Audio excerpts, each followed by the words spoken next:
Alrighty guys, so obviously we have our duck here, whole duck.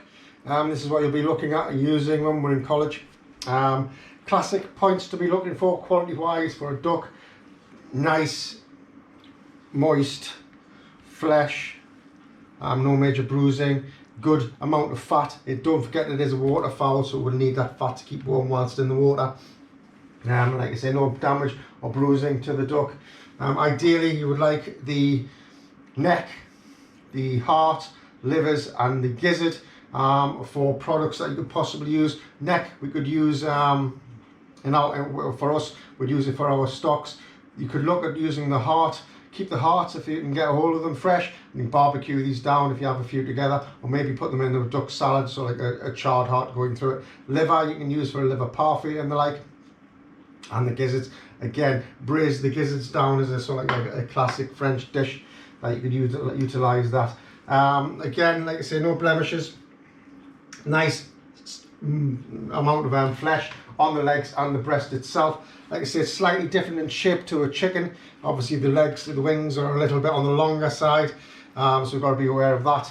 And quite sinewy as well, so when we're prepping them down, we're going to make sure that we do it correctly and make sure we get the best out of it as we can. And like I say, we've got our legs, and like I say, we just check the inside, check the cavity to make sure there's nothing in there. I'm having a look now, see there's nothing untoward in there. Just check through that. I'm happy with that. No missing bits of offal in there, no lungs, no intestines attached anywhere. Just lift it on the other side, have a look at the back end. Check around the neck area, because sometimes you do get a little bit of fat content around the neck area. Again, just trim off any excess you don't want, because like I say, we want a little bit of fat on there, but we don't want loads on there. All right, so off with excess fat. But remember, with goose, duck, and sometimes pork, but definitely the goose and duck, depending on the type of pork, you could use that fat for comfy fat. So you could render that down to get all the fat out of it and basically utilize it for other products as well. Alright, so nice and straightforward. The ducks here, simple as normally what we'll do with the chicken and any other fowl. We're going to break it down, breast off, and we're going to take the legs off as well as take the wishbone out, trim the wings up as well. Alright, so basically that's what we're looking at today. We're going to use the bones for the stock with the neck, and we'll see where we'll go with the rest of the offal. Alright, so like so. On its side, as you would always do, loosen it up a little bit, yeah, making sure that the joint muscles are nice and loose so you can get all the flesh off and make sure it's nice and neat. We want to keep a nice amount of fat, especially on the breast, because that's what's going to be giving it a maximum flavour. So like I say, work your finger in there just to loosen it up a little bit, and basically going to go through down the side of the rib cage. As you would, so you go down the side of the rib cage, then you use your index finger and your middle finger, pop through on this side, pop out the knuckle, like so. Has got an oyster to a certain degree, but nowhere near as big as the chickens. Then along the side of the carcass, like so. In the tray. So that's one side, and then I'm going to go on the other side, exactly the same process. Loosen it, loosen that muscle to make sure you get all that flesh out there and the joints nice and supple. Then basically through again, down the side of the rib cage, then through that, then pop out again using your thumb that time, and then all the way down the side of the parson's nose, all the way down to the bottom, like so. Happy days. Now I'm going to take my breast down a little bit. I'm going to trim up there, take off that excess fat. Again, you can keep that fat, render it down, you're not wasting any of it, yeah. So for me there's a little bit extra fat in there, so I'll take that off and put that there as well. Happy days. Parson's nose, as I've always said to most people, make sure you take your parson's nose off. It's quite strong in flavour and quite gamey, so I'm not really wanting that in my stocks. Alright, so for me, I wouldn't bother using that. That would just go as waste for the parson's nose, especially if it was game, i.e. pheasant and the like, because basically they are quite pungent in flavour. Right, I'm going to take the wings off, and again, remember as I said, it is quite sinewy around the wing area, so take that off there. Happy days. One, and go down by the back so you can pop it out. Feel where the knuckle joint is, and then up and over around the breast.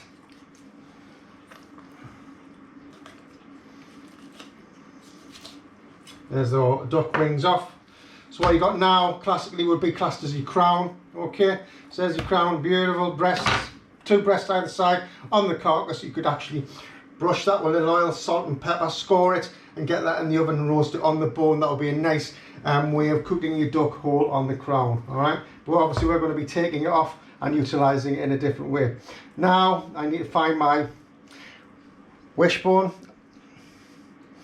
which is basically the inside of the collarbone.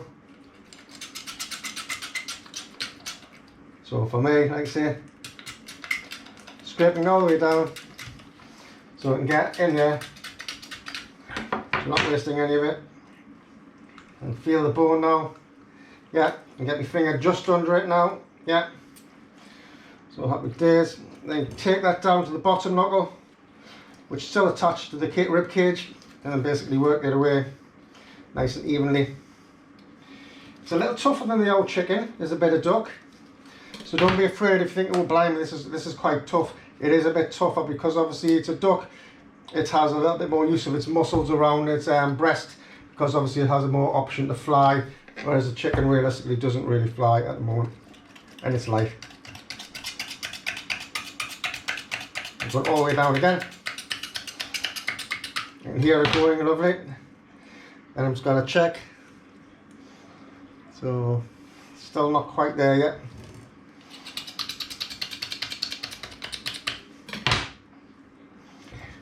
There we are. I think I've got it now.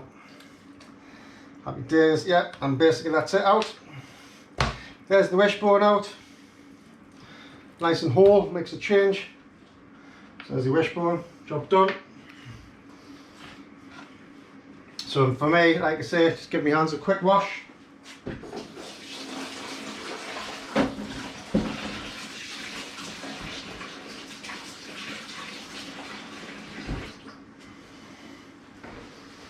Your hands do get a little slippy at times.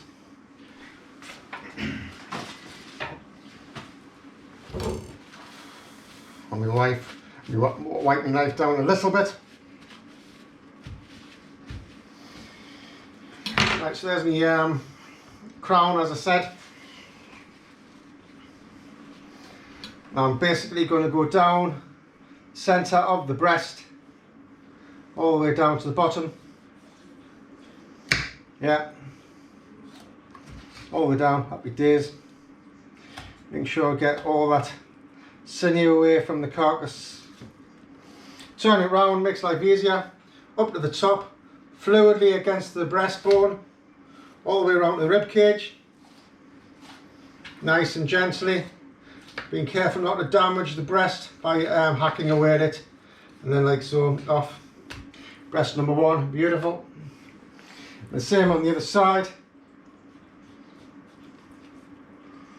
And again, just at the end of that tip, up back at the top, same process.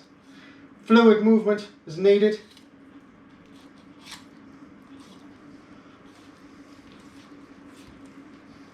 Down the rib cage. Happy days. And when you get the knuckle area of where the duck leg was, the duck wing was attached, just down, beautiful, there, perfect. And like I say, then you've got the carcass here. What I want to do is look at that carcass. I want to trim all the excess fat off, because I'll use that, I'll render that fat down in me confying. Yep, so I'm not wasting it in any way, shape or form. Happy days, so that excess fat will go in me confy. And also helps when I'm roasting my carcass off to make the stock for the braising liquor, not to sort of like have a greasy stock, because we're taking the excess fat off it. Like so, it is.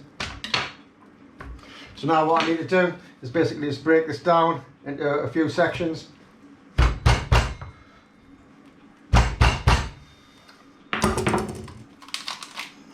Natural joint break.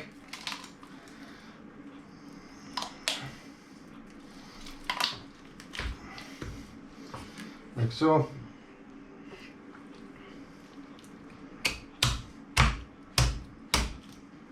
Break down again, straight through the cage, like so.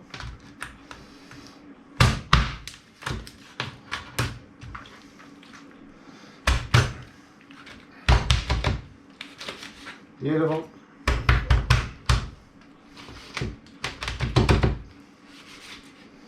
So in the smaller bits, yeah, so you can get a nice coloration on it.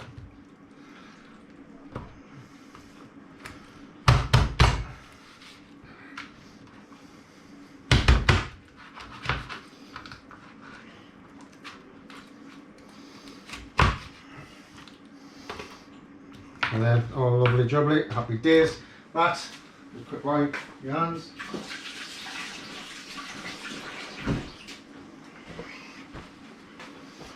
Is going to go in the oven to roast off. So add some of my stock to give me a nice flavouring on my stock, alright. So there, like so, happy days.